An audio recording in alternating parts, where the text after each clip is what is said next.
प्रमद बर' बिथाङा थगायगोना थगायाखै आरो बिथांमोननि पार्टी इउपिपिएल दोलोआ प्रतिश्रुति खोथा होनानै रायजोफोरखौ थगायना थगायाखै बेनि फोरमानखौनो आं दिनै बे भिडिअनि गेजेरजों नोंथांमोननो होगोन। बैसागु समावब्लाबो नोंथांमोनजों दसे नुजानो आङो दिनैनि बे भिडिअखौ लाबोदों।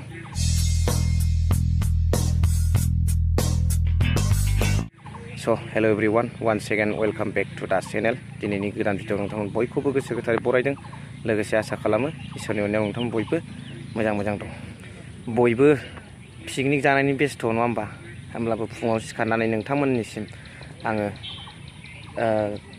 गोजोन फुंनि गाहाम हामलायनाय जासिहरबाय। Good morning एभरिवान।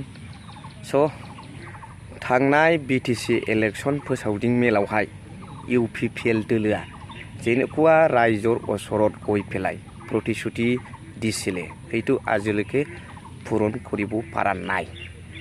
সেই হিচাপে আৰু উদাহৰণ হিচাপে আপোনালোকে ৰাইজসকলে শুনি লোৱা যে বিथांमोना वान भट वान जब होदोंमोन। मोनसे वान अफ द मोस्ट इम्पर्टेन्ट एन्ड ग्रेटेस्ट प्रतिश्रुति थगायनाय बिथांमोननि बेनो बयनिख्रुइबो देरसिन, जायनि थाखाय दुलाराय बर' फरायसा आफादाबो बे बुस्थुखौ फोथायनानै गामसा गानै गानै इउपिपिएलजों सिथाबफानानै जे मोनसे इलेक्सन फोसावदिं मेलाव बिथांमोनाबो आर'नाइ गामसा लानानै गिदिं गिदिं न'खरफ्रोमबो हाबै बयखौबो इउपिपिएलआव भट होनो खावलायदोंमोन।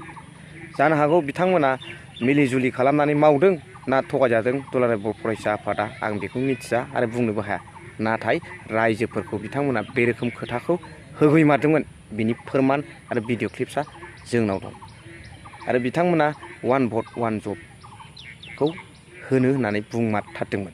बेखौ नोंथांमोन बयबो मिथियो। नाथाय दिनैसिमबो बे खामानिया जाफुंनो हायाखै आरो बिथांमोना जोबोद गिदिर रायजोफोरखौ मोनसे आसा होफ्लानानै सिमां होफ्लानानै थगायनाय जाबाय।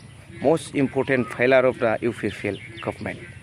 दा जों बेखौ बुजिनानै लानांगोन। आरो बिनिफ्राय मोनसे खोथाया जाहैबाय आमार प्रमद बर' डाङरिया बिथाङा जे बिटिआर एकर्डनि दफाफ्रा जुदि मावफुंजायाब्ला सोरनिबा दरखं मोखाङाव सुइसाइड जानानै थैगोन होननानै बुंदोंमोन। नाथाय दिनै जों मा नुनो मोनखो? दिनै Indian government, Assam government, double engine सरकारा ओरैबायदि पलिसि खालामनानै मोनफानि उनाव मोनफा दफाफोरखौ नारथ्रोदगासिनो दं। आंनि है खार'नै बहुद दुखित रायजो हिसाबै दा जों दुखु मोनबाय।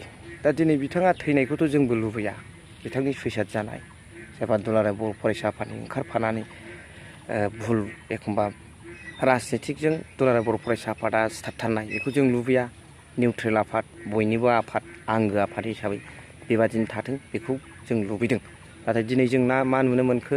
दिपेन बर' सारा दुलाराय बर' फरायसा आफादनि आफादगिरि जानानै बिजेपिनो एनडिएनो भट होनो खावलायहैनायखौ जों नुनो मोन्दों। आरो जोंहा बावहाय रायजो हिसाबै दुखु दं।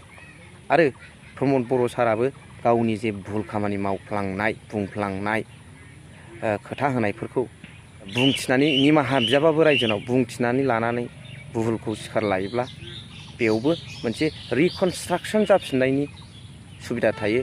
आरो जोंनि गेजेराव सुबुं माहारिसोथ', बेखायनो गोरोबलायनो हायै जेबो खोथा गैया। जोंना बर'नाव मैखोम रिजनेल पार्टि दङ, गोरोबलायनो हायै खुनु खोथायानो फैया। दा दिनै बैसागु बोथोरबो आं बारा बुंला। नोंथांमोना बिनि सायाव मा कमेन्ट होयो कमेन्ट सेक्सनाव लिरनानै हरबानो जाबाय। स' गोजोनथोंसै। बैसागुनि बयनिसिमबो गोजोननाय जासिहरबाय खेबसेबाव। लोगोसे दिनैनि भिडिअखौ एसेखिनियाव दोनथ'बाय। थेंक इउ सै। थेंक इउ भेरि माच फर वाचिं। लाभ इउ अल।